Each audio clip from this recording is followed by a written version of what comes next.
I got a phone call back in September 22nd, 2005. It was one of my wonderful students from Big Sandy, Texas. And this was only about 2 or 3 weeks after Hurricane Katrina. Like millions of us, I had watched the TV almost constantly for a week. Heartbroken, horrified at what the people in New Orleans were going through. My friend said, "Linda, we gotta pray. There's another hurricane coming, and it's coming into Houston area. It's coming towards us. I've got all the light workers together. We're going to pray. Will you help us? Will you call your light workers?" And I said, "I sure will." And I said, "You know what? I know what to pray for, because I just heard it on the news the other day how hurricanes are really formed. What they do is, as they go over warm water, they suck up the warm water, and that actually fuels the hurricane and makes it bigger and more powerful. And the winds get faster and faster." So being a student of metaphysics, I said, you know what we need to do? We need to think cold water, slow winds, like ice water at the base of the storm as it moves towards over the Gulf. Cold water and slow winds.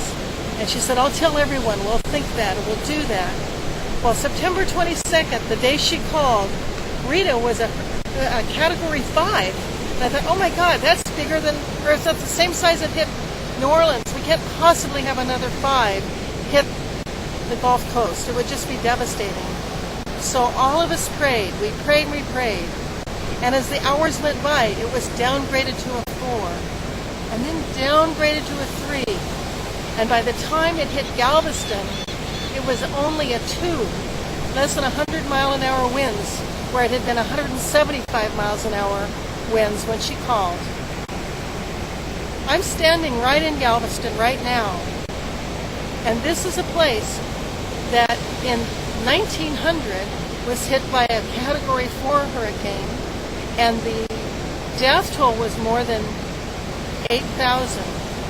Greater loss of American life than the San Francisco earthquake and the Chicago fire and other major events around that time had ever devastated. So we feel, we can't prove it, but we feel that all our prayers that sent cold water, slow winds to the base of that storm are one of the reasons that Hurricane Rita went from a 5 to a 2.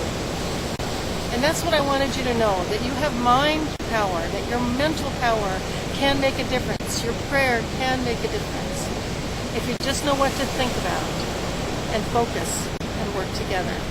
I'm Linda Schiller-Hanna, Clairvoyant, thanking you for your attention.